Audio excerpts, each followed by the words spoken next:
should know, very bilingual. Blow shit out the frame, aim at the stack quo.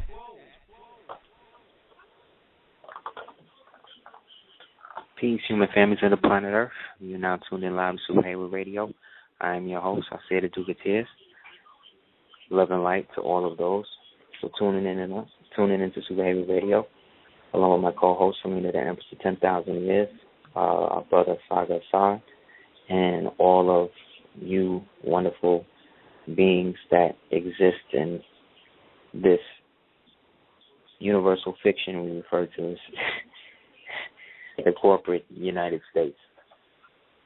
Yet we don't really exist in it at all. We are just finding ways to exercise the existence of it out of us. So I definitely want to send thanks and praise to the ancestors again for always holding us down and putting us in a position to convey messages of love and light to you as best we can. You know what I'm saying? We definitely want to do the knowledge and thanks and praise to anybody, send our love and light out to anybody who may have lost someone or anyone or is in the process of that, whether it be to any circumstance, not just death. Sometimes we don't understand how these things coincide with us, and our own experiences bring a lot of instances to us. This does not mean necessarily that if you smack somebody in sixth grade, you know what I mean, you're going to somehow pay for that when you know what I mean, get older or whatever. That's a bit superstitious, you know what I mean? But if we're dealing with real talk and real analysis of the so-called human condition, we're dealing with what we can have and what we can't, what we want as opposed to what we need. You know what I'm saying? So there's a lot of instances where these things become necessary for us to build with one another and encourage one another to be as forthright as possible, or as forthright as a situation that we aim to call for. You know what I'm saying? Because essentially a lot of things spiral out of control due to people's apathetic attitude. And the attitude of most of our people's apathy is coming from a degree of self-hatred and self-mutilation to a lot of degrees, as well as self-imposed masochism. All of these traits and tendencies that really come out of a confused and disconjoined spirit. And because original man has a soul and a spirit, you know what I'm saying, and a physical vessel to house, and a mind, you know what I mean, and a destiny, a sense of history. He and she is brought forth on this world to do something more and to be more than what we were maybe the day before, or, you know what I mean, a minute ago, based upon our decision to activate our divine essence, which is manifesting on a physical plane through our will. You know what I'm saying? It is what it is, regardless of what it is we want to see it as. And unfortunately, we don't see things for what they are. We see things for what we need them to be to fulfill our argument. Whatever that argument is, however asinine or immaterial or unimportant it is, at the very core of it, even the most enlightened of us want to be right. You know what I mean? Even Hitler and the things that this animal did in the world, he felt or convinced himself to a certain degree that what he was doing was correct. That don't mean I think it's correct. That don't mean you think it's correct. But obviously he convinced enough people that it was correct that he could pull it off. You know what I'm saying? So that brings about a certain understanding of how far somebody's right mind or will can take them. We are of the light and the dark. Equally, or as the prophet said, we are of the light and the dark, both strangely mixed. That's what the Sheik built with us on this weekend. And because of that strange mixture, we have the ability to exist in multiple planes at the same time.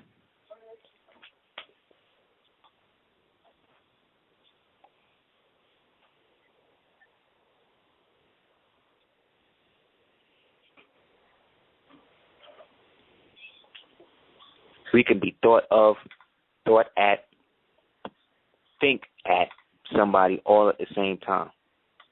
Animals don't really do that. Only creatures that do stuff like that is like dolphins, who are massively intelligent. So we're dealing with a high aspect of human resonance in terms of consciousness and the transcendence of that based upon people's ability to accept the things, again, that they cannot change and allow those things to become what they're supposed to be.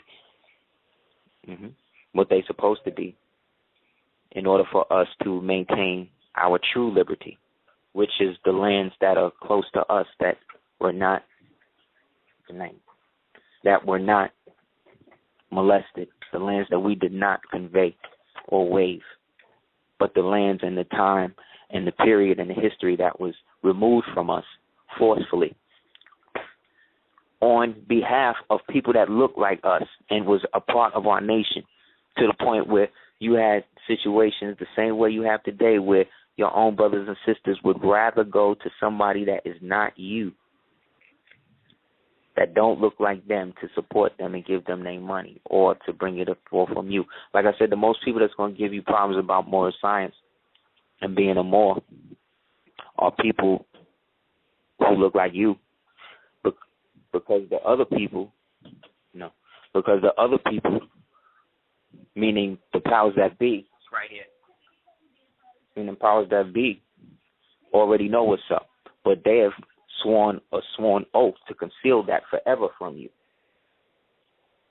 because they were promised a time to rule by people who look like you.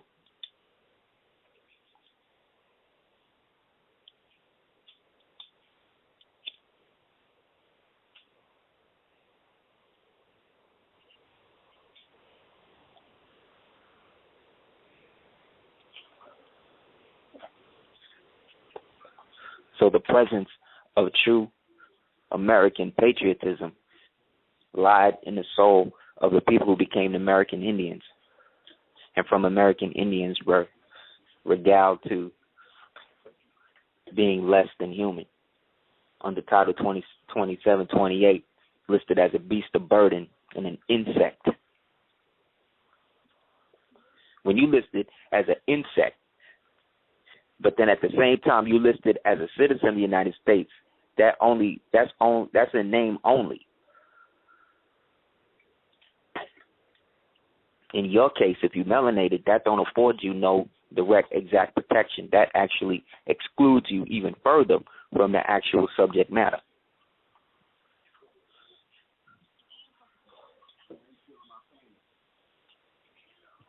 So the overall deterioration of our so-called race began in the mind first. But even before the mind, it had to be something in the soul or the spirit that descended to a point where it became more material and more finite in the mind, and therefore the will was then conjected and brought down to exist in the form of somebody who thinks that they're human.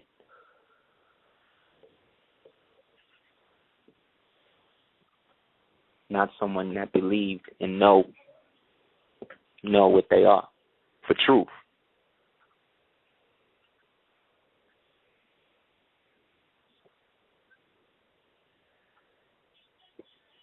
And what becomes is a system where people feel isolated and feel like nobody else is building with them on what they need to know. In that, they then start to seek it out in forms and manners where people don't know, again, which way they should go. So they start to leave themselves open for what we can refer to as habitation that puts things in ultra negative perspective from that point on. And it takes the will to rise up within the individual and to realize that this whole thing that they are living may and may not be a living fiction. But living fictions were allowed to exist in a place where many people died to keep the secrets of how the place came into being. Origin, or the true representation of that, leads to people then falling into a spectrum of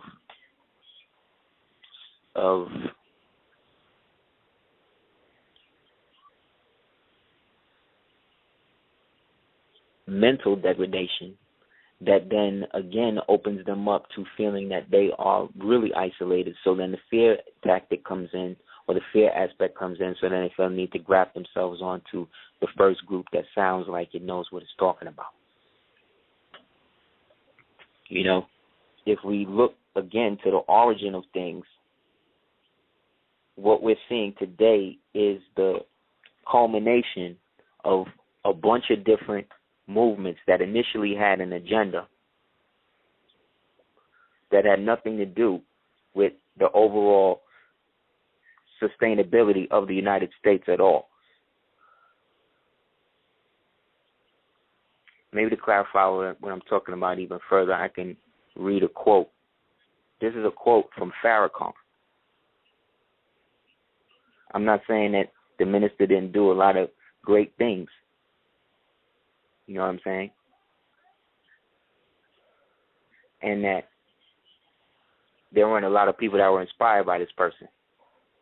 Yet, that has nothing to do with, as somebody that's adherent to the Honorable Elijah Muhammad, a lot of the things that's going on the occult tip with the nation is not really cool. But this is a quote from Farrakhan. Before Elijah Muhammad, you looked at yourself as a Negro. One of our most wonderful black organizations was the United Negro Improvement Association, which would show that we still had growing to do. What a wonderful, wonderful teacher Marcus Mosiah Garvey was. The Honorable Elijah Muhammad loved and admired him. Noble Jew Ali is the father of what you call the Moorish Americans or the Moorish scientists. Noble Jew Ali was admired by the Honorable Elijah Muhammad because he said that Noble Jew Ali gave us a start to the direction towards Islam.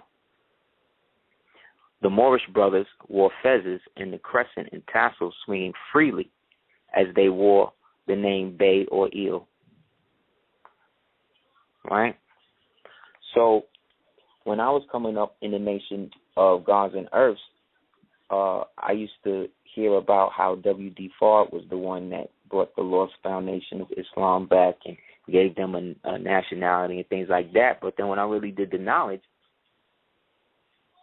what was lauded on Master Barard or David Ford Eel was actually a lot of the things that he learned from being around the Prophet in the founding of the temple, just as Elijah Poole Bey did. So what's funny is when you have this factionist mentality amongst these so-called conscious groups that really all have their beginnings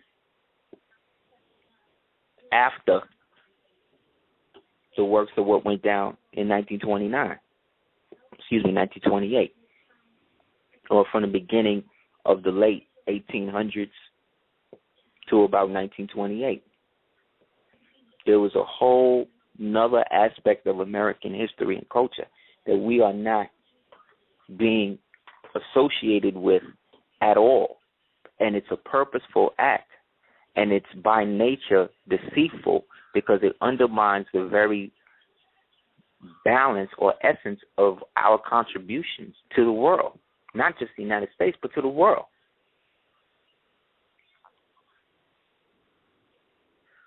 This is not by secret. This is not by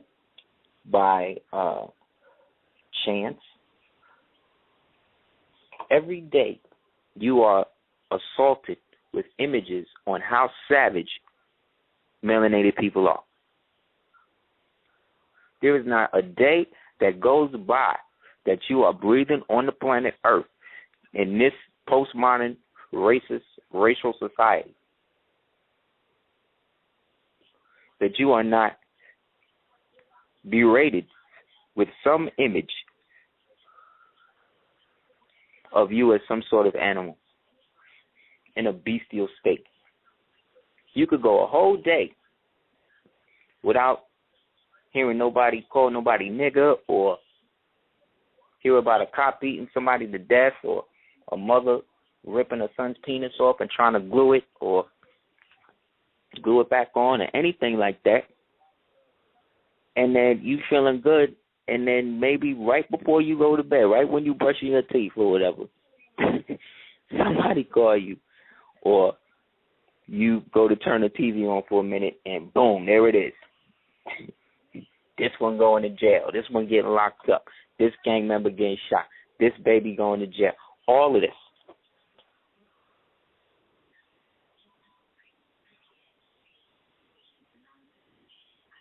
Now that they've got the situation to the point where they're actually showing so-called poor white trash on TV like that, which, again, was part of the niggerization of the white race, of the so-called white race under the regime of George Bush and Cheney and them, this adapted, again, the privately owned prison mentality that eventually all of the subjects of the United States have micromanaged in normal fashion. And so this now becomes the prerequisite to institute values or lack of values within a system that, number one, disproportionately put energy against the family. Meaning, in 1970 to the mid-'80s, you could have a job, the mid-'90s, early to mid-'90s, you could be working one job and hold down 2 apartments. Now you could have 2 jobs and can't hold down 1. See what I'm saying? So therefore, the value has already been dejected against the United States at a 2-to-1 rate. You see what I'm saying? That's the same odds you get in a pawn shop. So in the exclusion of our people as a mentally literate people, no matter how much you do or whatever, they never are going to recognize you as a functional literate so long as you comprehend and respond to the caste system that they function under, which essentially is the Roman Curia, essentially, or the in our case, the Intercuria that was put down as the Papal Bull of 1493. That's the one that is specifically hounding the darker skinned peoples of the planet, because that was the one that basically acknowledged the fact that the Moors were basically all over the planet. So anywhere they were, they had to be recognized as something else and be forced from being infidels and come into the nation of Christ, which would mean they would abandon their estates to the church, and then they would come in under a colorable jurisdiction. One of the jurisdictions, colorable, that was made up to associate somebody as a beast of burden, like octoroon and quadroon and mulatto and all of that. So it used to be you could be a slave and move up, right, and become a sultan and whatever. Now, you're fooled to believe that you're already that, or you can be that, right? But essentially, to do that, you have to disassociate your true self from your external self.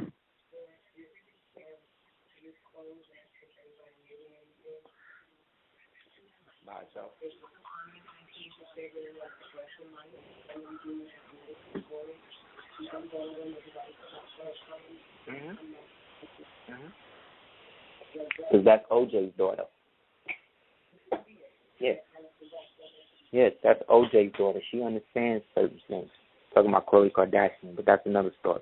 Anyway, it all boiled down to the fact that we are disjointed due to the fact that we are clinging to a history that has decayed to the point that we find no value in ourselves, because we come from nothing that we can actually call our own, because everything that we think that we have not only can be taken away in a second based upon how corrupt these people are, but it has to be in some instances based upon their parasitic need to exist through us. And vice versa. It's become almost symbiotic now.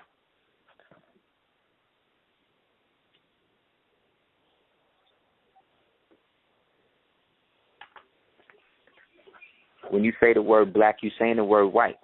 By contrast, when you say the word white, you're saying the word black, but just by contrast. So because they've turned the world into a color-struck planet where people have placed the emphasis on the actual shade of the skin, properties of what it represents and really means and does for the individual to themselves, so that way they can create a lucrative human organ trafficking system where they can somehow find ways to legalize it. So all these gangbangers and all these Africans and all these blacks in prisons that they kill and all of that, where all them organs going?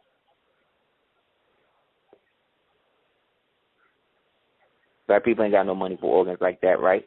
That's what they say, right?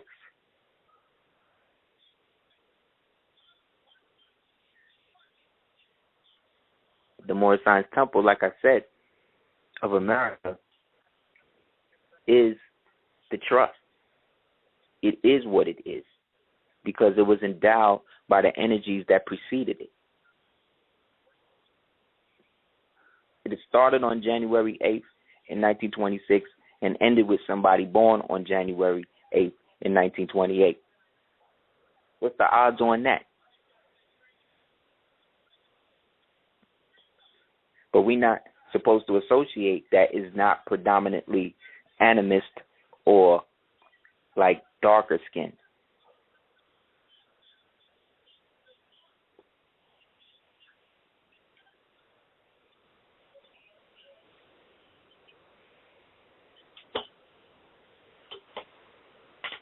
It's funny how it all comes down to the application of how, by following something basic as the word Christianity, the very vibration of Christ at the forefront of that word, and then backed up by the word Ianity, meaning lack of substance. So as we deal with the divine nature of man that lacks substance, this is the proverbial Jesus of the Western occult mystery systems that is perpetuated through the so-called Christian mystery system interpreted through Freemasons. See what I'm saying? Who don't really deal with that in the traditional sense that you think. But due to the separation of the original Moabite nation from its core, meaning its spiritual purpose in the world, as the predominant de jure Islamic monarchy on the planet, connected by blood and the Constitution of 622 AD of Muhammad. You see what I'm saying?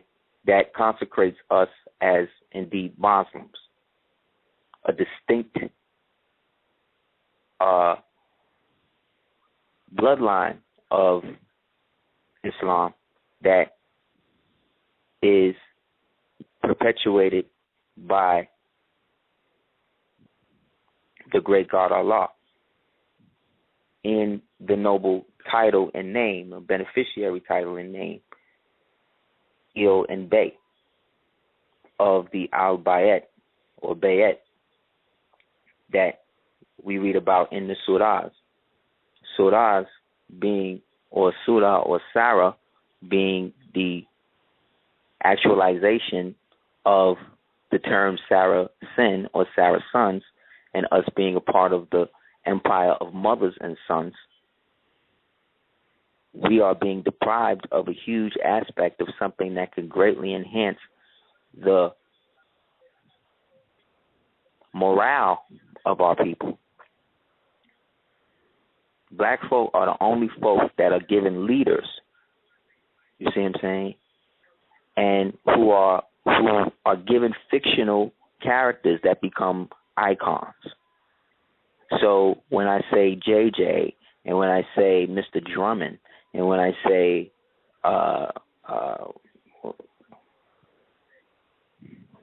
who else? Rerun or whatever, you know what I'm talking about. I'm bringing you back to an essence in which we were given these icons. When I say Mr. Jefferson and these things, we talk about those shows and those people like they was actually real people in our lives. Like we really was taking our clothes to Mr. Jefferson cleaners and you know what I'm saying? Doing, buying Peytons from JJ. Like we act like we was really doing that. And Good Times, for instance, was written by Jay Leno. You know what I mean? He was one of the writers on the show. You did? He was one of the writers on the Black Jesus show, I think. If history is correct. These little aspects, again, lead to why we're, again, so disjointed, because we have so many ideas of what we are, instead of just accepting the fact that maybe what we are is what we are the most adherent to by nature. And by nature, the original man, the original Moabite is prone to love, truth, peace, freedom, justice, and equality. If we weren't, then we wouldn't have been enslaved. If that wasn't our predominant way of life, we would not have fallen victim to our position. We would have been the ones conquering it. We just always had everything. We still do. We still got it. It's just that we don't got it in the will, in the mind anymore. So we're absent of ourselves. Therefore, we fall under the jurisdiction of the 1666 Cestui Trust, ecclesiastical trust, that was conveyed into the pseudo-United Constitution for the United States under the 14th and 15th Amendment, creating a quasi-citizenship for the Negro, which means he is a citizen only in name. This is why predominantly anybody that's under that name, black or Negro, get targeted and get killed and blown up. This is just what it is. This is why I ain't got no money, because they flipped the title. It's not the skin color that's black that's the problem. It's the status that is connected by fiction to the skin color that then anchors the actual experience into being. It's about your skin color. And it's not. It's about the status that goes with the colorable title that enables the colorable system to function against divine, universal, natural law or jurisprudence or isonomy, which is love, truth, peace, freedom, justice, and equality. Isonomy has two eyes. God has two eyes. You dig? The so-called devil only got one. That's why they're always covering their eye in the thing. So they say, oh, well, that's not Illuminati. That's just, they throwing up the rock. Oh, word? They throwing the rock up, so Carly Simon's in the rock, so Bob Dylan's in the rock. Like, these niggas is in the rock. Maybe you're not talking about the rock you think I'm talking about. Again, it's double speak. It's code talk. Lord Jamal, peace of the God, went in on Kanye or the day was talking about him wearing the skirts, man. And it's real talk. It's an aspect that I remember was coming in at a certain time when Brooklyn was going through one of the first changes. You know what I'm saying? And it became a situation where, like, as artists, you're given, different roles and different jobs and stuff to do. And, I would be writing, and that would get to a certain point, and I would have to stop doing that because I wasn't willing to do certain things. You know what I'm saying? Or write certain things about people that in the interview really was not, you know what I'm saying? Like every once in a while they would give a piece, I would hand in review or something, they'd be like, nah, you got to tell her that. Because niggas was so sensitive back then, they was going up to the magazine and beating people up. Is at the source. So I was seeing how it was switching up. So then, okay, through the source, I was able to do like modeling gigs. So I did that to a point, but then it got to a point where it was like I did, the last one I did, it was like, this is borderline some other shit. So yeah, I can't go no further than that. So that was the same thing with the painting. Started doing that. Was able to have shows, gallery show, all of that. Got to a certain point. You know, you know what I'm saying? It's not being openly said to you, but when you're in certain situations and you see how the vibration is moving and you in tune with self, you see that this is the whole nother veil going on. You got to understand, these people, this party's where you be in a bar and you be at the party doing your thing and everybody having fun, and then there's another part of the bar where they tell you is done, and then behind the bookcase is a whole nother bar or a corridor to a whole nother place. There's different worlds going on simultaneously. And as a Moorish American, you're in tune to that. So, you know, people are not going to be able to people can't deal with, well, no, not to say what people can't do, because I don't like putting limitations on people. The full capacity of you as an individual, nobody can really deal with, because nobody can really be you. But collectively, when you're a part of an ideal or a systematic succession of a constant, and that constant being the observance of the arm leg, the great God Allah, the arm leg, leg, arm, head, and Islam being I self law and master, how you interpret that and bring love, truth, peace, and freedom, justice into the world, into the living isonomy that transcends into the material world as jurisprudence, and then interpreted by man under that jurisprudence into positive law, which then functions as the basis of unified field theory up until the point that man becomes dissociated with itself and begins to create corporations and give these corporations access to land owned by positive law. Therefore, another form of law has to be created. This form of law is now a law for artificial things. And now anything that is deemed artificial can then be put under that law. This is separate from God's law and man's law, and then is interpreted through the other artificial or corporation that man creates called the government. Now that these things dissociated from themselves on the material plane without the direct spiritual core and only reference in occultic means, it now becomes for mass interpretation to be misinterpreted on purpose. So the mystery of what it is what binds the people to the actual law of the land, which actually does not exist, because they're trying to get to the core of the American dream.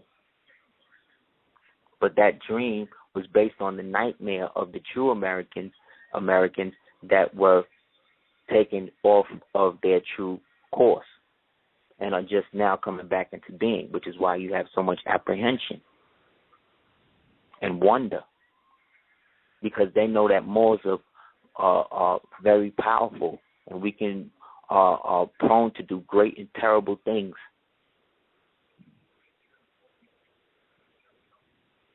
Great and terrible things. And it's seen in the world. Look what we did. Look what Yakub did. And he came from a high bloodline. The Shayuk and the Yasani, the spiritual ills and bays at the core of the earth. But see, when we talk about history like that, Moors and undeclared Moors that are anchored into what they perceive as the physical history given to them, or their perception of it based upon their idealized notion that everything began in one actual continent. When that one continent, when it was all conjoined together, the majority of minds, for whatever reason, that were able to circumvent all of them from north, south, east, and west was a specific group of people that was from over here. And those people were the ancient Canaanites who left and became ancient Moabites when they wanted to come back over here. But by the time they came back over here with different intentions, because they had mixed in with other nations. And it wasn't until the Sultan Abdul Aziz, peace be upon him, in January 8th, 1926, reestablished the Sultanate of the Hijaz and the Najd and its dominions, which then gave part to the two-party monarchy. And then found somebody or met somebody or was prophesied to meet the prophet who was born on the very same day, January 8th. That's Capricorn, that's Saturn. That's the goat. That's all of it in one. It's the father. The origin of domicile, meaning where you originally come from on this plane, put forth in the name of the Father. The testes. It travels through the Milky Way inside of what is perceived as the black hole, which acts as the domicile of habitation, because that is where you create the habitat for the original being to manifest, the true earth. One of my great teachers, Queen Nkweke, told me that a lot of, in the womb, when you in there, you actually watching your life. You watching what you're going to do, and then you making changes, what you want to flip later, all of that. That's why you have no real cares for nothing, because it's something that you're just viewing, and you have no guile in you yet to try to really alter that. So you're purely in a soul spirit state. The longer you exist in the womb, the more into consciousness you come. But the womb space is just as trepidatious as the physical space. You could be in there and out of there in a second. The same way, nothing is promised.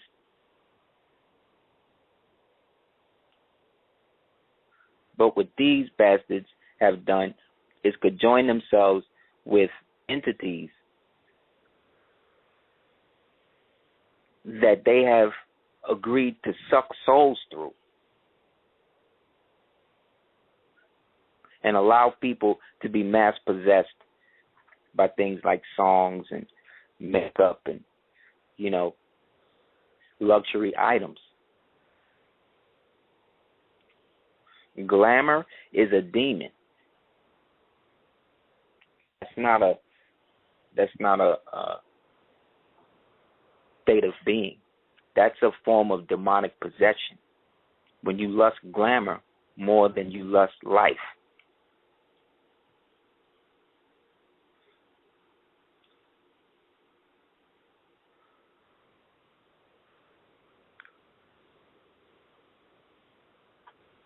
That's a physical to your natural position. And all people can aspire to be better and to be more. You know what I'm saying? It's just that when you say that you are a more, it seems like nowadays it's very positive or very indifferently negative. And almost in some cases hostile all of a sudden. Because this empire, this line of David and Yehoshua goes all the way back again to the beginning of known creation. To the triple stage darkness when we bioluminescent beings.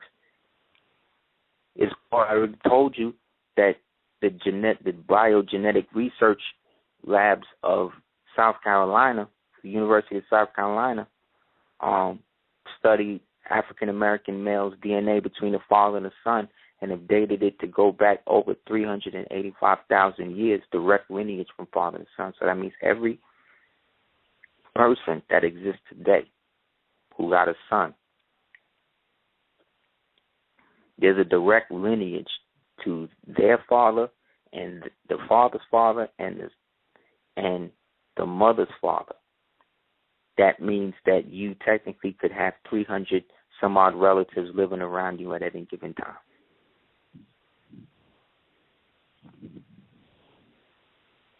There's a lot of things about humanity and being specifically Asiatic or Moorish. There's Moorish for our English-speaking people, and Moorish, Mauray, proper way, to express something. If you want to say it in Latin, you could say loca forticitis obsita, which means the more or more. So we're celebrated, but our actual genetic code has been sprinkled over everything. So at one time, the Moors venerated the goddess Alat, put forth as the queens of Seba, prefaced as the queens of Seba, and the so-called Candaces, right? Personified as also as Isis Urania, the original black woman wearing the fez, right? But in the English language, to have a Moor means a lot. Or to have more means to have a lot.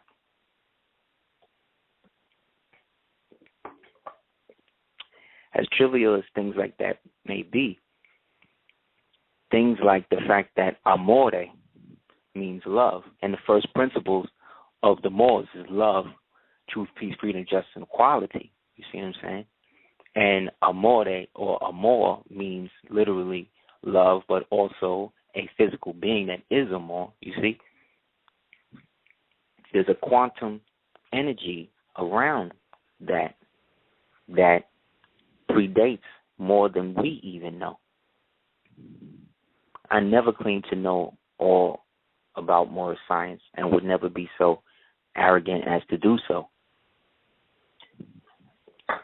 But what I do know as a Moorish scientist is that there is a certain manner by which one can achieve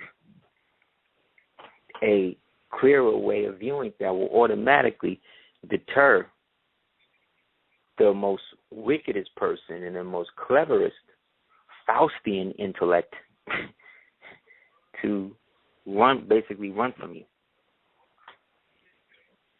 I was blessed by Elder Moore again, so I'm blessing everybody.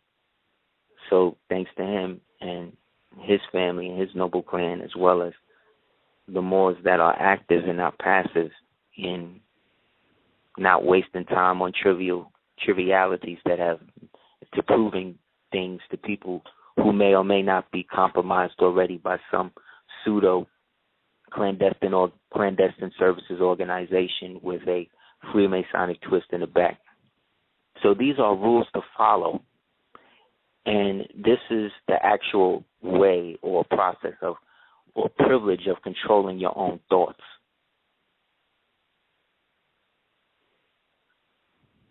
Never accept the opinions of other people as being facts until you have learned the source from those opinions and satisfied yourself of their accuracy. Which is why you got to look and listen to anything anybody says. I remember when I was a kid, I used to hear grown-ups talk about certain things and then go try to figure out what they was talking about. It was almost like a game I used to play with myself. But in that built up a certain detective aspect and memory aspect, so that way when I would hear things about, different movies and stuff like that, when I got a certain age or around them, I would try to find out what it was about or, things like that. So that's, again, being a nosy kid, but that's also an aspect of what I'm saying now with children today, where they automatically come out of the womb almost ready to fend for self, based on how crazy shit is. Because there's no way to verify everything. You have access to all the information. But the actual source of where all the information that you come from, how can you actually document every source you get? I'm a book fanatic to the point I done had to move all the books out of my house and put them in a storage unit. I don't have room no more. And strive to read all of them. But in that, there's no way within my whole life I'm not going to go out like John Henrik Clark, bless the dead, who basically read himself blind to show and prove an actual fact. So that's number one. Never accept the opinions of people as being facts until you've learned the source of those opinions and satisfied yourself with their accuracy. Remember, number two, remember that free advice, no matter when it is received, will bear the closest of examination before it's acted upon as safe. And generally speaking, this is sort of advice that is worth exactly what it costs. Exactly. Free. That's why almost every other week I say, but hey, don't believe me. Go check it out yourself. You know what I'm saying? Because I'm not pulling none of this stuff out of my ass, per se. You know what I'm saying? This shit is bugging me out half the time. But in order to be objective and to not be accused of fabrication, I have to double check stuff. You see? But who's to say even when you do that? That's what I'm trying to say. Even when you do that, anybody that come to me from an Ivy League education, I already know. You get what I'm saying? I already know that they already plugged in, especially when they do like grad and undergrad and post-grad and all that crap. That type of professional student type people, you can't. Them people are totally in. So I don't even engage. You understand? And I've been in heated debates with people of different nationalities, not just black people. You know what I'm saying? People looking at me like I'm crazy or like I'm bugging for being in my habit. You know what I'm saying? Like crazy. But boom, that's number two. Number three, alert yourself immediately when you hear anyone speaking of others in a discourteous or slanderous spirit, because this very fact should put you on notice that what you are hearing is biased, to say the very least, about it, and may be an out-and-out misstatement. You see? Number 4, in asking others for information, do not disclose to them what you wish the information to be, because most people have the bad habit of trying to please under such circumstances. Well-measured, tactical questions can be of a great benefit to you in thinking accurately. Number 5, remember that anything which exists anywhere throughout the universe is capable of proof, and where no such proof is available, it is safe to assume that nothing exists. You see? Think about that. Think about all the years you grew up eating the whole slavery thing, eating the whole understanding. At the same time you was given all of that, the information about who you really are was right there. In some people's families, the people actually knew. Your elders, your family members, or these people actually know. But what? There's no recompense. There's no ability for you to see the fruit of what you're trying to produce, because you're constantly trying to keep up with what people say or believe that you are. But you don't really know. We like to think we know. So all you can really go with at the same time is what you feel in your heart, which is the dwelling place of Allah, for that which is real. So if you feel like you are African, then you are African. You dig what I'm saying? No matter what I tell you about your nationality and all that, you care about all that. If you believe that you are a Christian and all that, then that's what, in your heart, that's what you are, then that's what you are right now. You dig what I'm saying? Or Muslim or whatever. But of all of the different understandings that I've been blessed to be able to read about and experience and build with elders of both sexes and different nationalities, but specifically of gods and rabbis and Hebrew Israel, all of these different people. The only thing that has been the most consistent to me is the Moorish Science Temple. You know what I'm saying? Like historically, if we're going to get into historical records, that's the only thing that's still functioning that can actually help and protect people now, based on what I'm understanding. You did?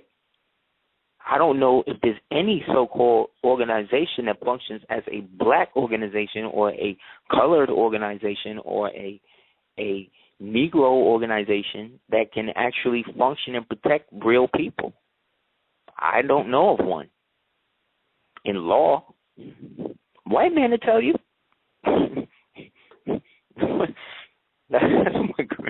That's what my great grandmother used to say, blessed day.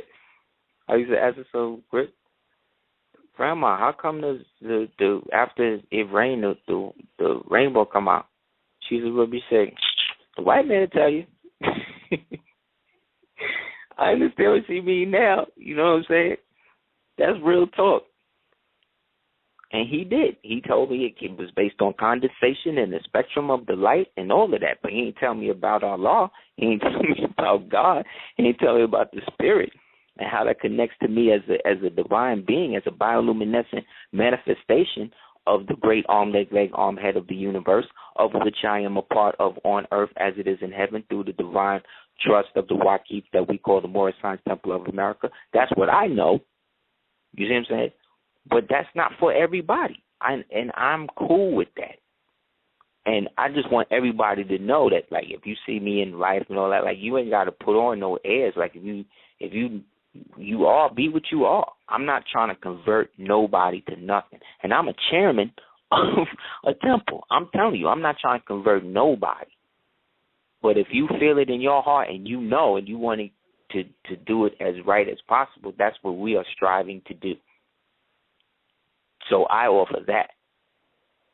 It would be a sin to charge you for your nationality, but as a pot in terms of the form of donation towards that is what we need to be able to create a system, again, that functions both linearly and laterally. You know what I'm saying? With length, height, weight, and depth, and width. But I digress. Here's at number 5. Number 6, one of the great unexplainable minds. Yeah, so far so good.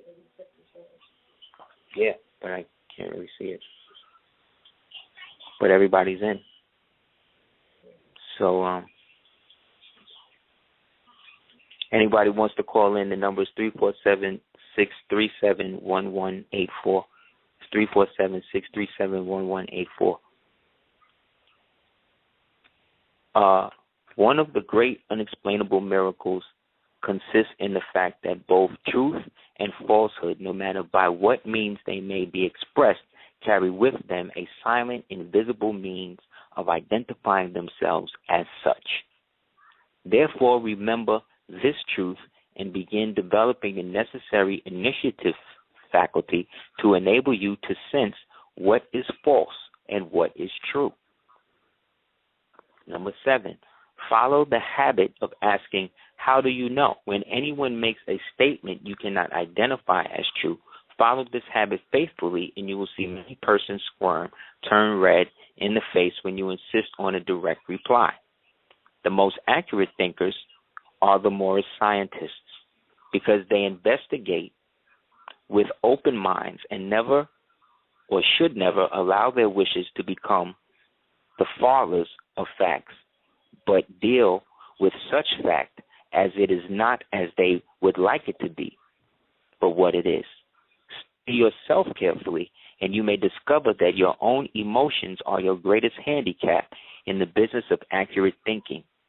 It is easy for you to believe that you wish to believe, and unfortunately, that is precisely what most people do. They don't believe, they believe, or wish they believe. Right? And it is a method which opens wide that sealed envelope which contains the list of penalties that most pay for, neglecting to take possession of their minds and the use of them for a constructive end, to be beneficial towards themselves. So essentially, brothers and sisters, when it says, and unto all things or position heal thyself, we are at a time where we can celebrate who and what we have perceived and understood ourselves to be based on what was left for us. And it's weird to say. You almost don't believe it. You see movies about it all the time. You see movies with white folk, the most dirtiest bums, all of that, don't have nothing. Somebody find them, clean them up, tell them that they are part of this bastard state and they got to do this and that. And what happened?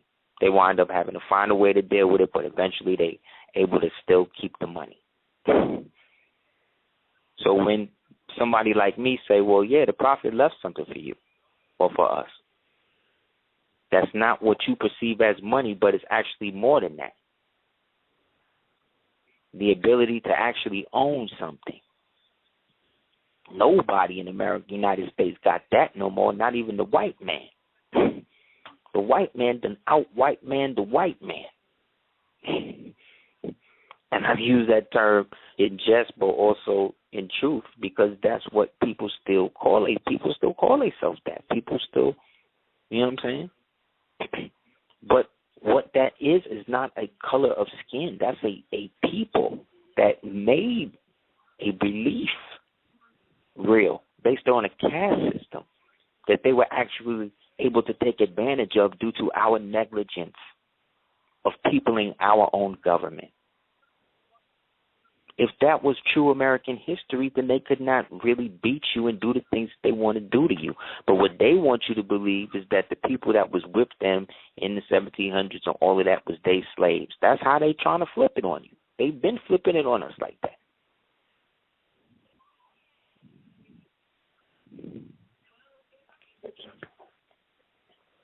So this overall anchor becomes a situation where people have found a certain truth that has been consistent. There may be certain things about how different temples they run their government. That is one thing, but it's one thing that's said for all temples is that none of them are part and parcel to the United States government. The United States government is just an agency or corporation that will sometimes do business or have to enforce certain things for us. But they are not to be our own government. And because they cannot create a bureau to deal with Moors the way that they did with the Indians, who were really white people who adopted a limited form of Moorish science after they escaped and became redesignated as renegade Indians. But because we are all mixed up, we calling ourselves all these other things. And these systems are set up for us to fall into because cities and societies are all farms. They're all human farms for everybody to be cultivated through in some form or fashion. This is what it is. This is not what I want it to be. So I know that when it comes to in there and being in court, I'm not going to start talking about black power. I'm not going to do that. That's giving them the reason. That's giving them the understanding that I'm not who I am. I'm somebody that's perpetrating based upon their old agreement with our nation. So by imprisoning me, they're actually confiscating a counterfeited good on behalf of the Moorish American government due to the Trademark Act of 1825. That's not what I created. That's what I found out in having to prepare a letter of rogatory at a time where my back was against the wall to figure out what we were going to do with my daughter, whose mother's birthday is today. Happy birthday to her. And that becomes a situation where people are declassified and turned into something else. And then when people like me start talking about it, because I don't claim to vote or don't claim to any so-called black liberation theology, but am a fervent observer of the spiritual and metaphysical disciplines of all of these different forms of moral science, I understand it and translate it as that. So when I see a deaconess in a church wearing a white, quote-unquote, head wrap, I know that that's a turban. The same way I see a Yoruba woman do that, I know that's a turban. They call it a head wrap. That's what they understand it as. That's cool. But a turban is connected then to an ecclesiastical jurisdiction and a society, you see what I'm saying, that has a greater connotation than a head wrap. The slaves were given head wraps. The turbans became head wraps after the black codes was initiated in the Caribbean, specifically in Haiti, which led to the revolution. You ask niggas to start a revolution now. What? When you say revolution, the first thing niggas think about is Jordans. You know what I'm saying? Nikes. Like that's where most people is at. So you got to understand why most people don't want to hear that, because they are willing to go down with the ship.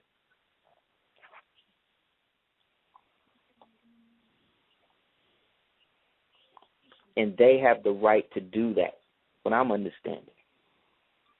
I'm not the type of noble that's going to tell you that, you know, this is going to free up your situation. I'm not that type of person. And I don't take money for people for nothing that I haven't physically done. You see what I'm saying? For them as a donation. You see what I'm saying? In terms of the reciprocation on that. And now that the temple is being consecrated, it is a time for all of us to value the perspective that we want to foresee for something that is unlike anything that's been known in terms of what you perceive moral science to be. Because we have to be the ones to produce the children who become car makers and all of this type of stuff. All the people who did that type of stuff in the so-called United States were crypto Jews and Jews. And they used the Irish and the Italians and the to do it, to be the enforcers over us. That's what they did. They know they did it. Then they allowed the Klan to be created to help cement the Ponzi scheme that we were nothing more than insects under Title 28. And then forced the government now to act like it was doing us a favor by bringing us into their schools, which then allowed them to confer exact jurisdiction over us as a pseudo-Negro. The people who benefited really from civil rights was the government, because then on both ends it had jurisdiction through the 14th Amendment through those people who were conveyed to it through the civil rights, which was created in 1956, the same year that the actual moral science, in terms of how it was listed and registered with the Department of Justice, was registered and went classified A1. So again, that's a coincidence. I didn't create that. That's what happened. You see? Get the book, The Creature from Jekyll Island. Great book. Get the book, The Forgotten Cause of the Civil War. Get the book, White Cargo. Get the book, Black Masters, White Slaves. Get the book, Black Confederate Yankees. Get the book,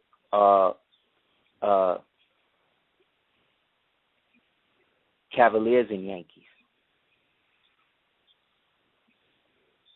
Get into all that. That's why they romanticize that period so much, because that was like them really coming into the knowledge and being recognized as generals.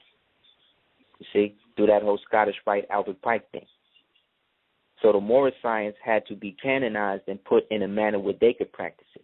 So here come the Shrinerdom and these dudes coming out that immunizing the Moors, and because they have a certain degree of financial protection and government sanction, they are now promoted as the so-called auxiliary organization to promote brotherhood amongst the so-called American people. But the American people at that time are only listed as Caucasian males, which again recognizes it as a fraternal organization, which is why we Moors are not Masons.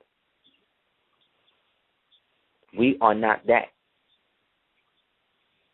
A Scottish, so-called Caucasian Scottish Rite brother, especially if he's taken the fourth vow or he's gone through one of these other chambers where they use the black imagery to show and prove the riddle of the three skulls. Those type of people, they are connected to some whole other steez. So that dude could never really be your brother because he's dedicated to always sift through your bones and the bones of your children.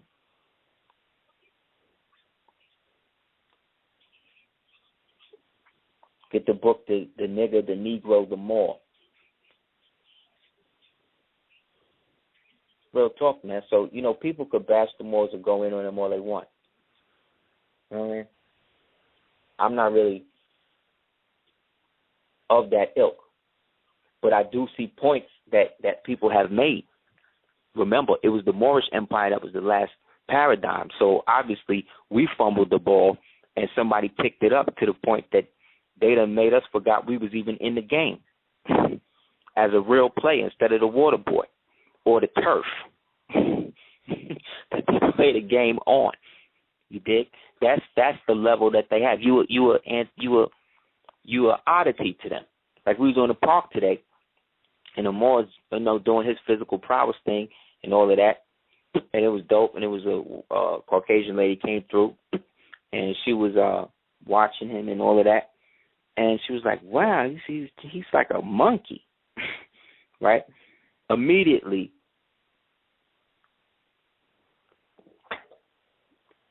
I realized how ignorant she was, but also how evolved we became, because me and the Queen is there, So, in that, we ain't say nothing, you know what I'm saying? And then from the whole time we there at the park, she basically following behind us, you know what I'm saying, trying to observe but not really say nothing.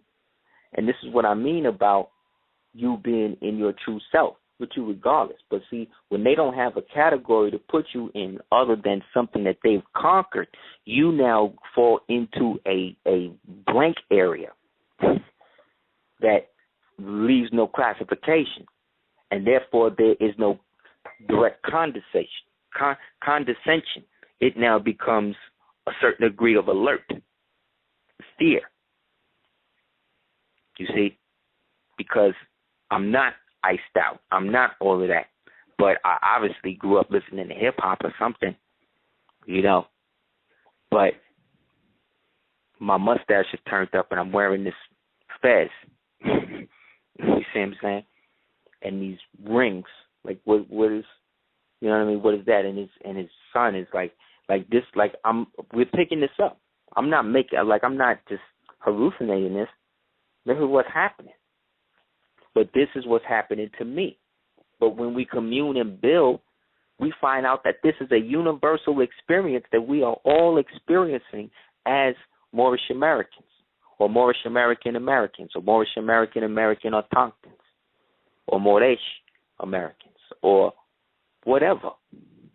Once you declare a ill and a bay, not ill bay, but ill or bay at the end of something, and then become affiliated with an actual government, which in our case is the Moorish Temple of America, has a direct sheik and a grand sheik with a warrant of authority and dispensation that actually says that it actually comes from somewhere and is registered with something for public view, so that way if anything happens, it's already put out there that you are a minister or part of a foreign government that is under the protectorate of another government that the United States is in amity with. Therefore, you cannot put me under Negro jurisdiction. And if you do, you have to present your warrant of authority and oath of office and dispensation, as well as everybody else in the court, on record to show where you have the authority to do so. when I'm empowered by something, a document, a 1099 document that has at the top our authority, my authority. I'm not injuring. There's no injured party in this case. There's nothing. I'm not even supposed to be here. You're contracting me illicitly. You're supposed to call the Department of State, the Department of Justice, to find out who I am. That's how it really go. But people that's outside of that aspect of the system usually will do things to deject it, to promote people who know what's going on to come out, you see, and try to challenge that, to defend, and in that person who is putting out the slander is then able to learn. You don't go out there and give somebody like that what they want. You pray for them, man. From afar, you feed them with a long spoon. You keep it cordial, but you don't keep it close. The whole thing, you keep your friends close, but your enemies closer. You don't do that. You don't defecate on your floor. You go to the bathroom to do that. You dig? There's an order to things. There's a way that things are supposed to go. And whether we like it or not, as much as we are about chaos, we are a strange mix of both chaos and order. You can't have chaos all the time. That's space.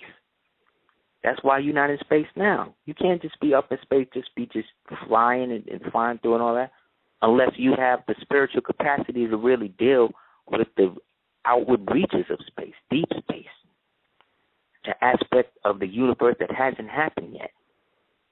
We exist and skirt that area at the edge of the mind when we travel through the subatomic particle that we call the dream space into the universal or species mind pattern.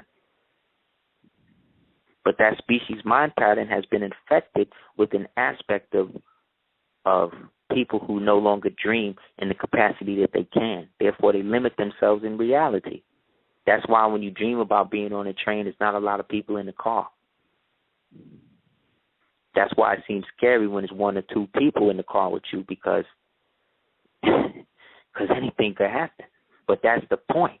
You don't know who those people are, what they represent to you. But you cannot be killed in a dream. You can only be woken from the dream.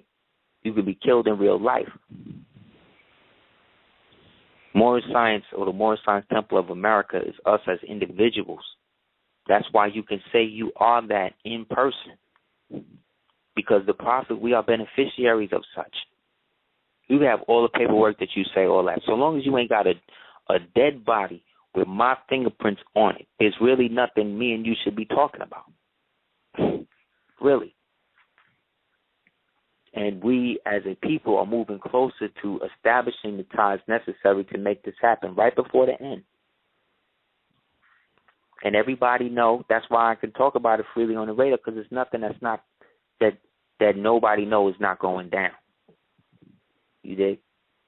Because it has nothing to do with me. It has nothing to do with the Empress. It has nothing to do with any of us as individuals. We are just different circuits, in gold circuits in the capacitor that makes the whole computer function. Go for that. You dig?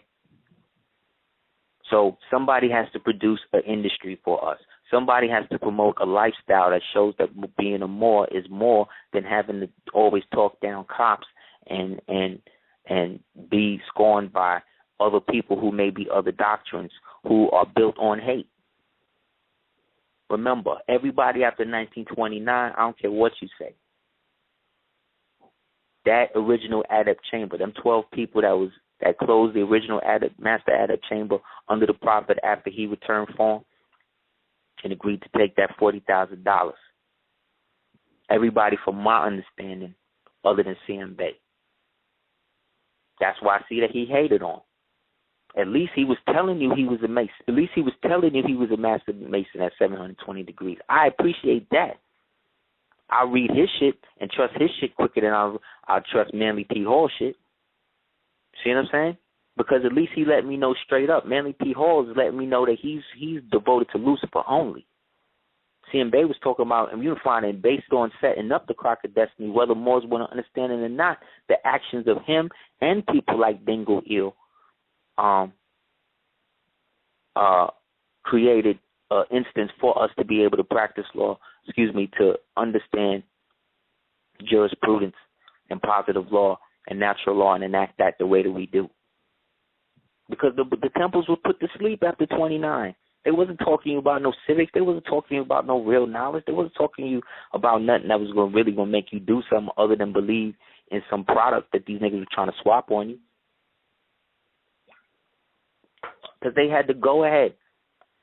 Kirkman Bay, these people came in at a certain time. This don't mean to say that people like Grand Sheik F. Turner Eel and all of that, these people was somehow, connected to, his dealings. But, I mean, let's be real, man.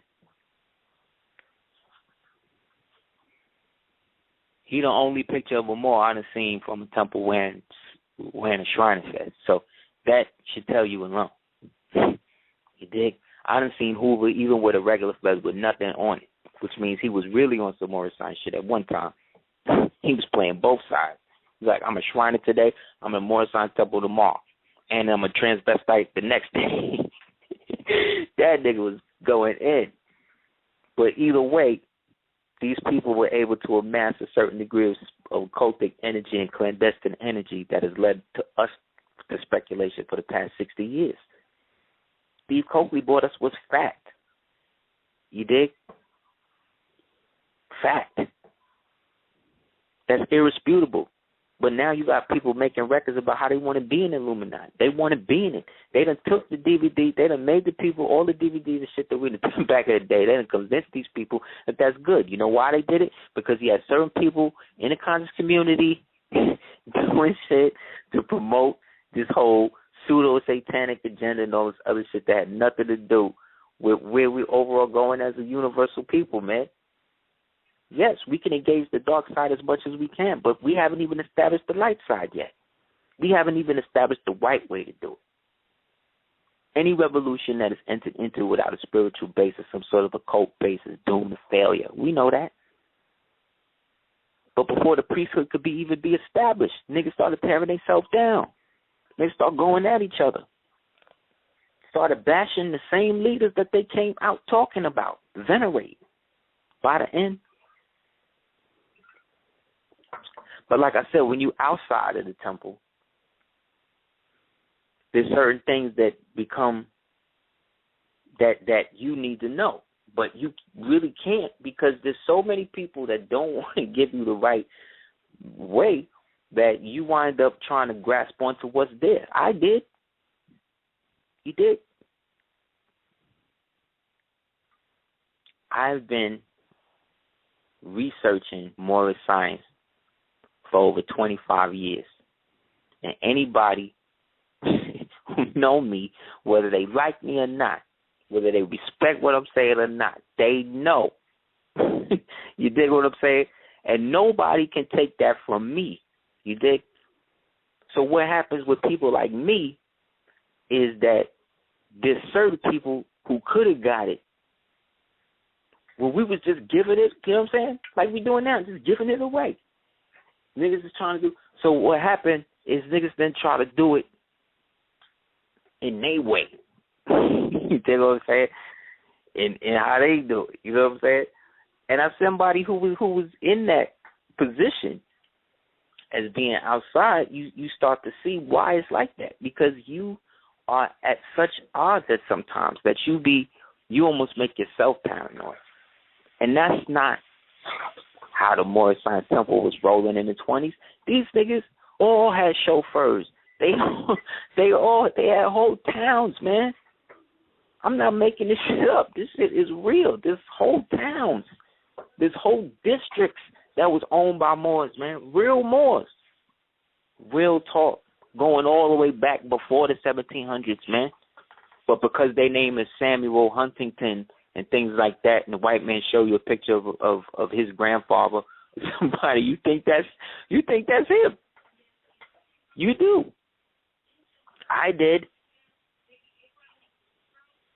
So let's all not be so presumptuous to act like we can't be fooled. We're being fooled every day. We are convincing ourselves every day that there has to be something better than this. We are trying to convince ourselves every day that there is something that's more to what's going on. We telling ourselves that, which means we have faith in something. Faith, according to John, is the evidence of things unseen, the belief in things hoped for. Right? So we are convincing ourselves of things that have not happened yet.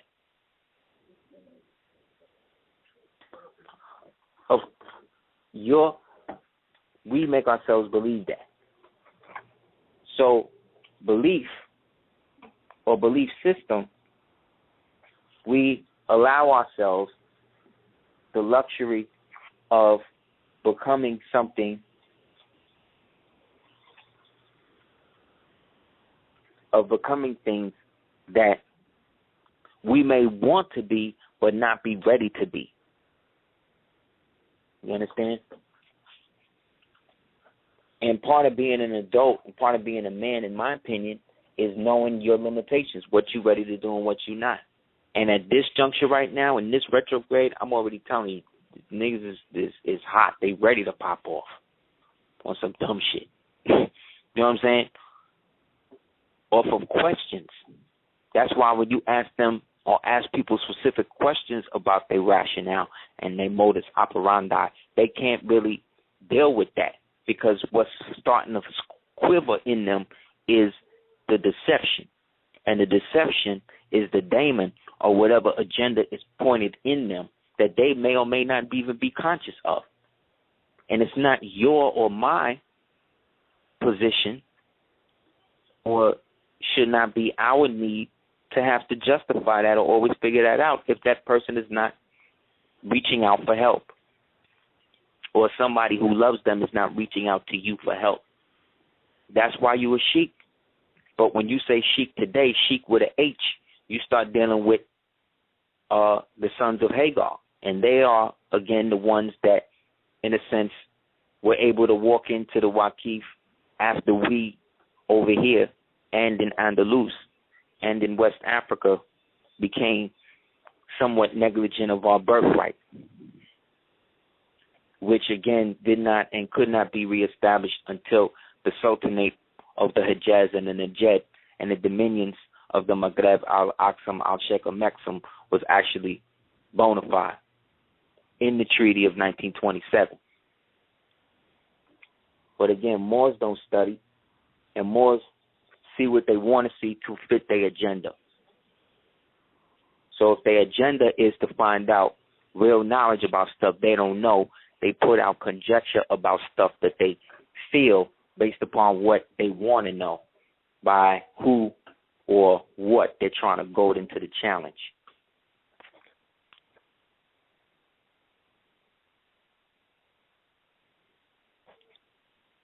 A wise man accepts no challenge from an inferior intellect, because in trying to impart intellect, the wise man becomes the fool. Or in some cases, the fool becomes wise and the wise man then takes the role of the fool, because he can just do some outlandish shit and people remember that more than the shit that you was actually kicking that was real. We've seen that in many a so-called debate and lecture, not just in the so-called conscious community, but in the overall media community. I'll tell you what they probably going to do. This is just my opinion. They took Hitler out of the public view to get people off the scent, so that way when they try to pop her out for the 2016 presidency, if the country is around that long, they bring her out in that, and then maybe try to flip like a homosexual vice president, or like a Mexican or quote unquote Latina. That's how Bill Clinton say Latina woman or some other shit. Or they might freak it and do a white male, so that way they can have the reverse of Barack and Michelle again. But either way, in my opinion, that's the real last presidency of that, when they switch it into like what Reverend Valentine called the Oval Office. That's when it's really done. But either way, that ain't got nothing to do with what we supposed to be doing. And what we supposed to be doing is becoming in unit. Not unity. Unity will get you killed. That's them people in the Student Nonviolent Committee that sat down there the first time at that bar and got popped in their head and all of that shit. Being programmed by CIA directors, talk about how they was being programmed to learn how to deal with the abuse to show that they could be nonviolent. If the purpose is to change the law, then why are you using your physical body to do so? Do the knowledge to that. Why are you using your physical body as the vessel to promote the law that should be natural? Because blacks are not in control of their bodies. That's why they can cut you up and stuff you up in newspaper and sell your organs to senators and vice presidents and shit. They're doing it to white people too. They're killing everybody. You did? But when we say who is they? Who's they? When we say who's that? Who's they? Well, go on the roles of the founders of Wall Street. White Wall Street in New York. Then go to the founders of the people in what you call Hollywood. But not Hollywood, not the founders, meaning the Hollywood that started in California. We know about the crooked Meyer Lansky and Mickey Cohen and them. We know about all of that. I'm talking about when Hollywood was in Florida. Look at who okayed a lot of the green light of those studios back then. Then track who their relatives are and what businesses their relatives who came after them from. We're talking about from 1929 now to now. What I've given you is everybody that's directly responsible or who directly benefited from your denationalization by inheritance. That's not me making it up. You want to see who's to blame? Look who followed the money. I didn't make up that Prescott Bush was funneling money to Hitler when he was in Goldman Sachs. I didn't make up him being indicted for the Trading with the Enemy Act. I didn't make up the photo of him allegedly at the hanging of some black man. I didn't make none of that up. I didn't make up the nigga was in Skull and Bones. None of that. That's what it is. And it just so happens that all of these assholes happen to go to the same fraternity and go through the same satanic ritual acts. That's cool. That's their culture. I'm not hating on that. I'm not hating on niggas that want to be down with that. If you want to be down with that shit, then do that, man. I don't need energy like that in my temple or my nation. So you doing me a favor. When I see these black chicks talk about how great the white man is and how they'd rather be a whore for the white man, that's doing us a favor. That's doing my son a favor. Because what I'm going to do is I'm going to look at the name of her daughter. You see what I'm saying? So that way when my son get older and he talk to me about some chick named Naomi and he tell me her last name is Boop or some shit, I'm going to know, nah, you're not going to be with that chick. Why not, Dad? Read what her mother said about you. This is what she said about black men, right? And she allegedly got 2 sons. So imagine the hell that these niggas is living in. You have a generation of black men growing up under black women that's penis rippers. And like I said, it cut both ways. Because you got just as crazy as niggas doing shit. That's how much the species mind pattern is trying to extinct itself. Or this aspect of it is trying to extinct itself totally. Trying to totally cover itself up. That's where all these tattoos is coming from.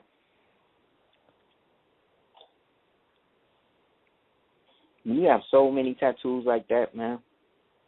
Because what happens is people go through phases where they have all the tattoos like that and they always showing it, then they go through a phase where they don't show them at all.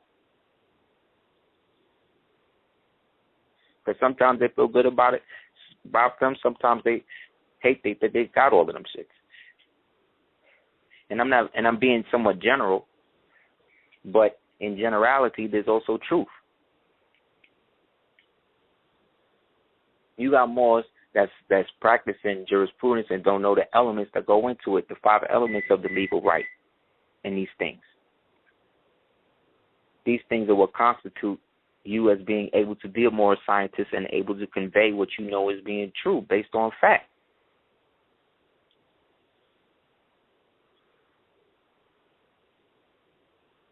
The actual fact, the Earth is 196,940,000 square miles. Father Allah taught me that. See what I'm saying? I ain't learned that in school. I ain't learned the speed of light and all that shit in school. I learned that shit from lessons and watching He-Man and G.I. Joe and shit like that. I dropped out of school and then went back and got GED and then went in for art and then started making money in that. So then went out of that and then applied to correspondence university that actually allows you to use actual experience as evidence of the thesis. To that, I was able to start teaching schools and all of that.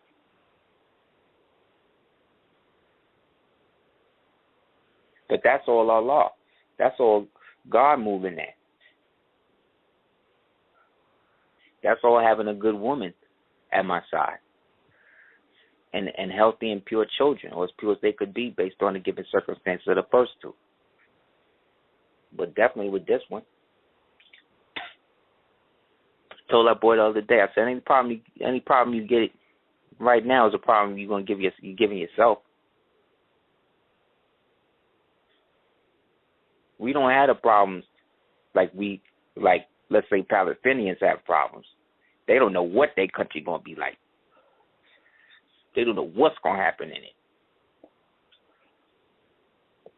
So they live somewhat by the moment, by the day. And they indulge in aspects of life that's kind of on the edge, like racing and stuff like that.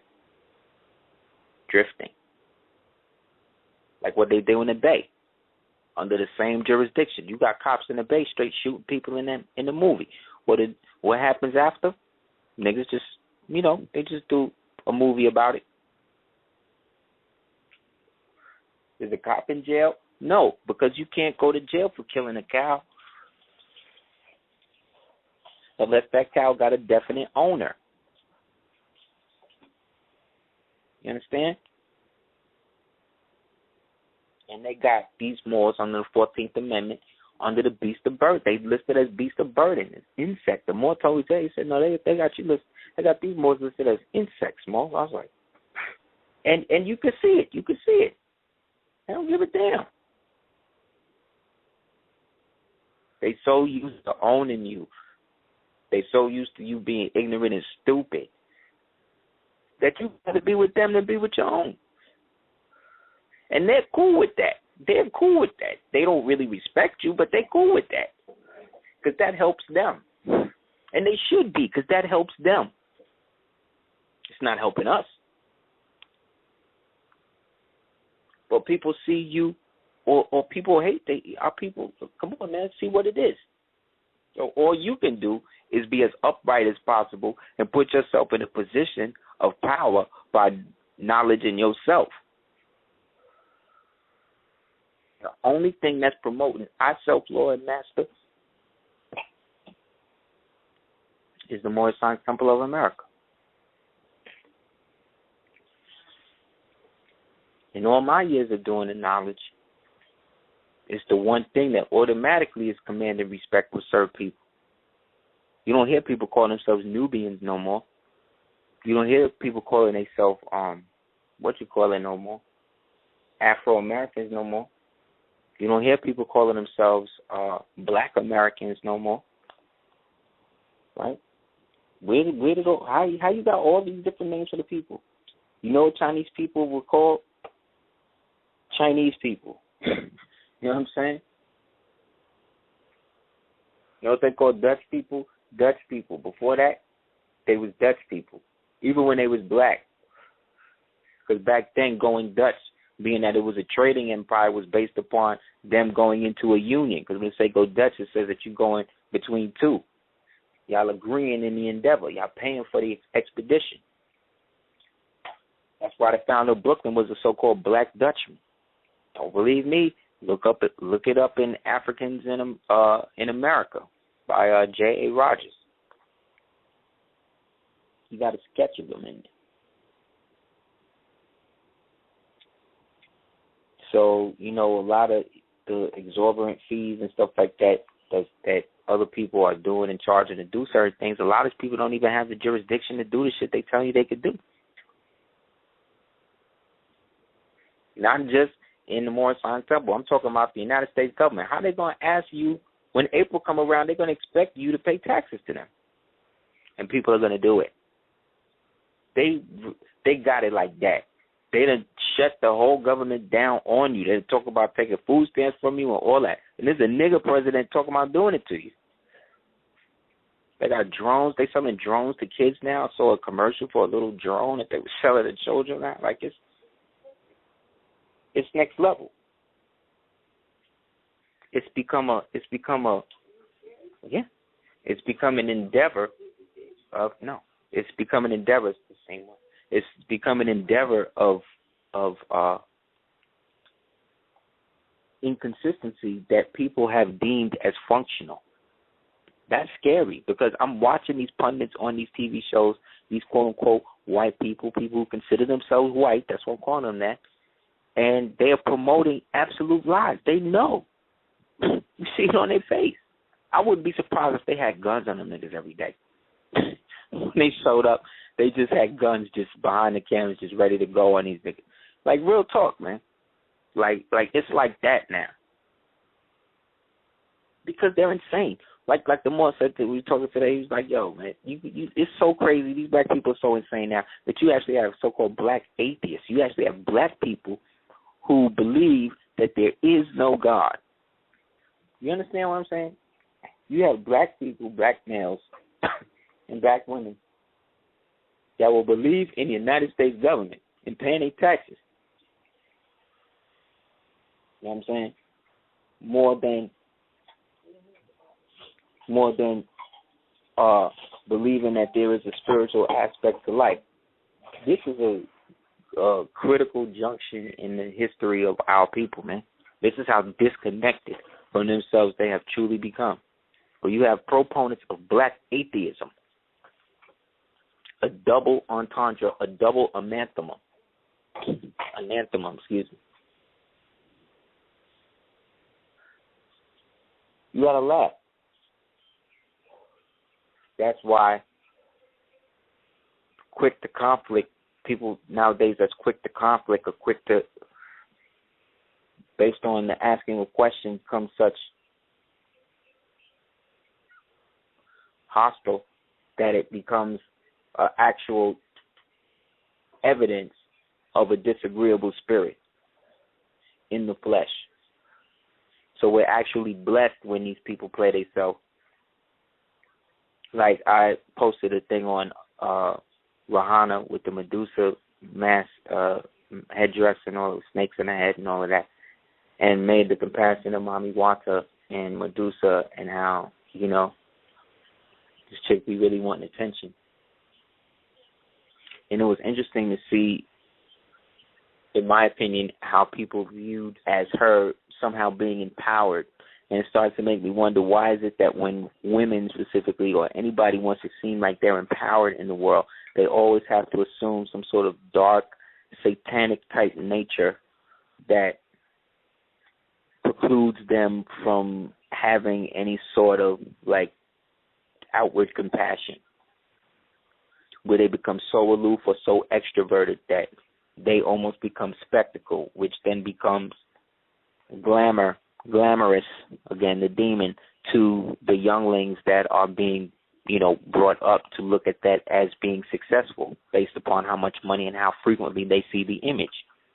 So you can't tell me that image does not play a part in self-esteem, which is why you have so many dark-skinned women who are put out there to seem as if something's wrong with them. But if you think about it, they're the most prized, but they're also the most denied of the prize. So they allowed themselves to pattern themselves after the white woman and went from having their own natural hair and afros to getting the perms and all of that to be integrated into a society that they were told that they were going to make money and be in from, and they didn't need the man to do so. And so the man, feeling dejected, started to do the one thing that he knew would piss her off, which was get with the white girl.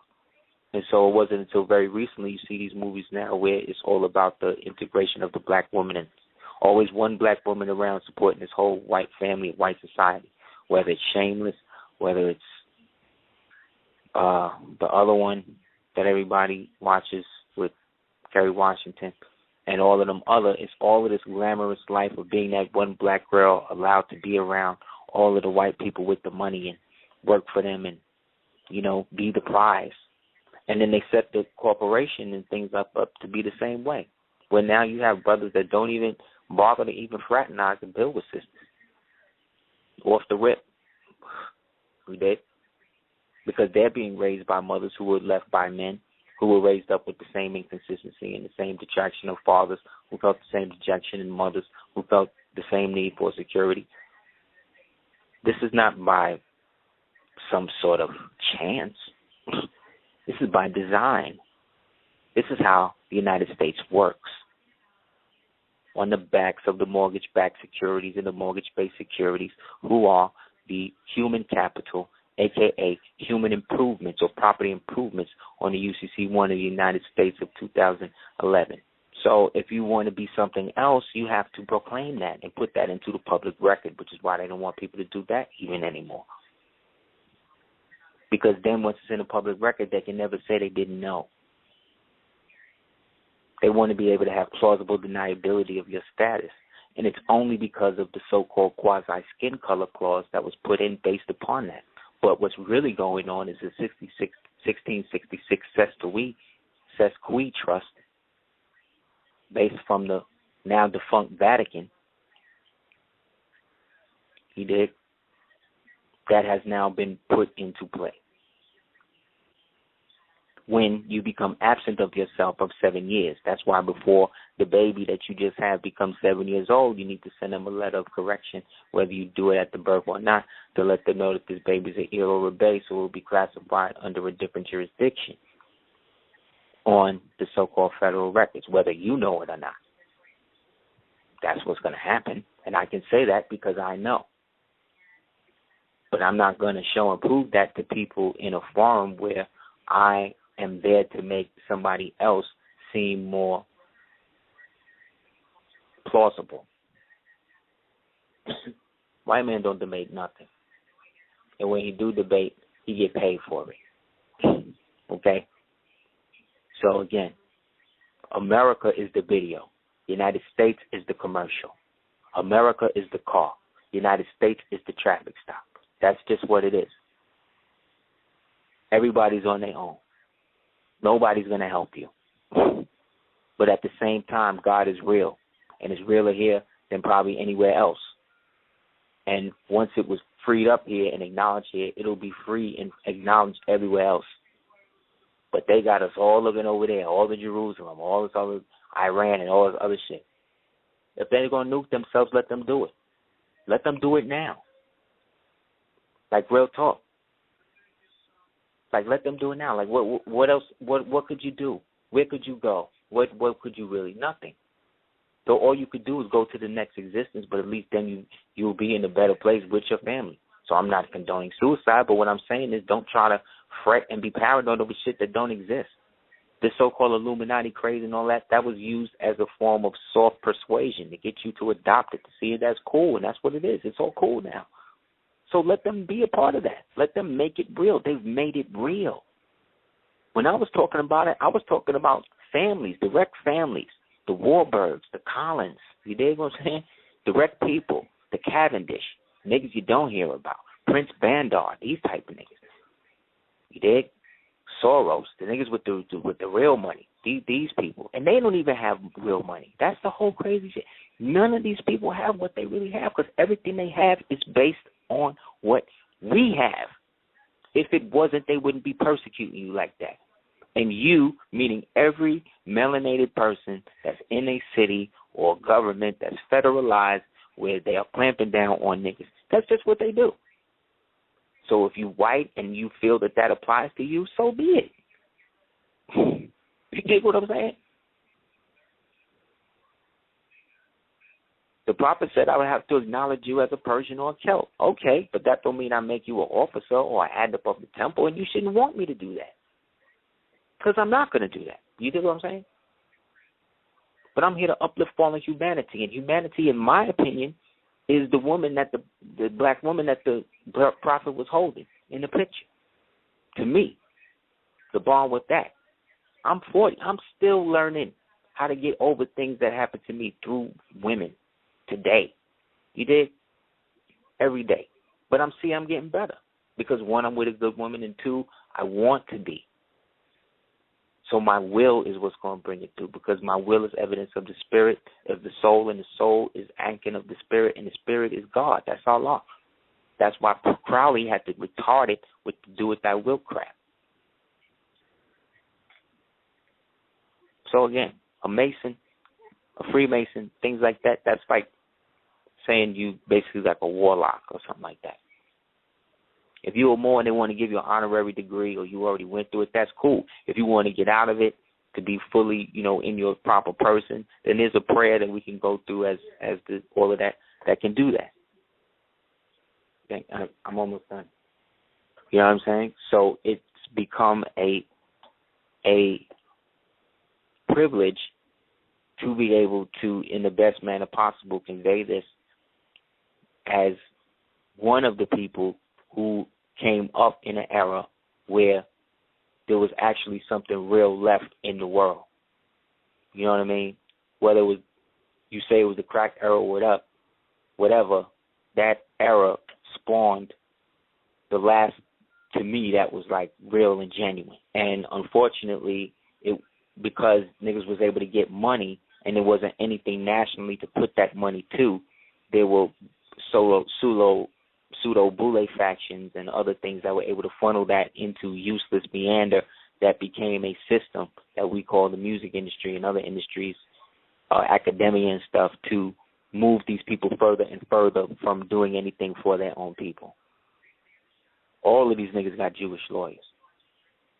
And it makes sense because that's who's running the system. They are the gatekeepers. Mark Echo just wrote a whole book about this. He just been watching DVDs or whatever. It's great. You did. You got a whole generation of these niggas in the industry who have been watching these DVDs and growing up and starting to hate themselves and can't really do it, so they put it in code in their music and stuff like that and then try to double talk it in their own ciphers to make it seem like they're not trying to put in that knocking. There's all this confusion, but really they don't have to do that. They don't have to flash these signs. They don't have to do these things that are traditionally done, but they are encouraged to be able to show allegiance, and that's all it is. And if they cop to it, it would go away. But if it went away, then you wouldn't care. And if you wouldn't care, they don't exist, because celebrities are basically holograms that everybody has given life to. When you are more scientists, all of these things are relative to Allah as a minute grain of sand. It's really immaterial. But to understand it to its minuteness allows you not to take it personal and get caught up, and allows you to help those see the same. So again, we as Moors, I don't think, need to be out here showing and proving and letting all these people, like if they want to do that, let them come to temple and figure it out. But don't do that. The most we need to do, like I said, is like maybe some ads or something. But other than that, the people have to want to do it. So, inshallah, do the knowledge.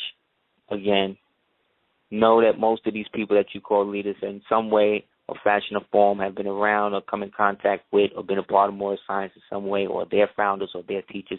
That's just what it is. And they don't want you to really get to the root of what's really going on in the American subcontinent and continent, because then it would flip the very fabric of what they have. Because what we have is something that cannot be taken away by nobody. You cannot go to jail for being a Moor. You can go to jail for impersonating a Moor. That's called identity theft. when you promote energy or things that are not sanctioned by a specific temple, because they call.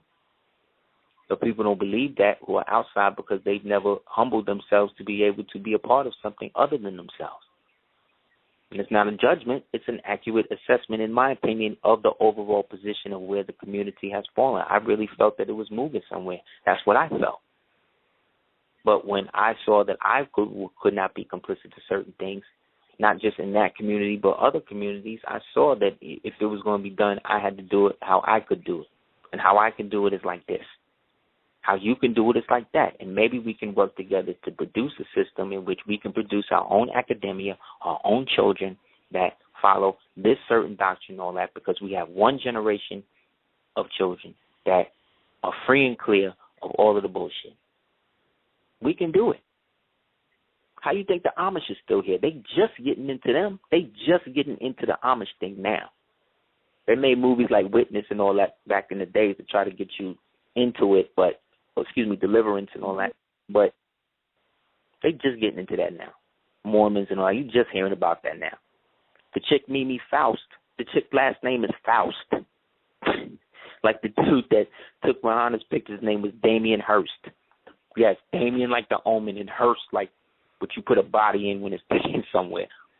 And I was bugging how it seemed like people was okay with it, like they was trying to find and front like she's somehow empowered, like she had a choice in it. We applaud them for acting like something else. So let's not get it twisted. So anybody wants to holler at us at House of El at hotmail.com. That's HOUSEOFEL at hotmail.com.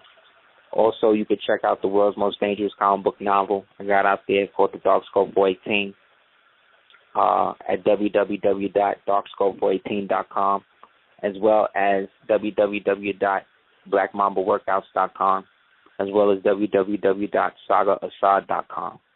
So whether you want to build on lectures or consulting or anything dealing with the upliftment of fallen humanity, we down with it. And inshallah, we'll be able to work in unit with anyone that can and will wants to do so in earnest. Because if not, it will be revealed sooner and quicker than later. You know what I'm saying? So, inshallah, we can make this happen. Allah, Father of the universe, Father of creative love, truth, peace, freedom, justice, and equality. Thank you again for coming to our lives as original people and allowing us to come into this knowledge for who and what we are without any guile or dirty hands. You know what I'm saying? And then inshallah we can keep that covenant with each other. We can make it happen.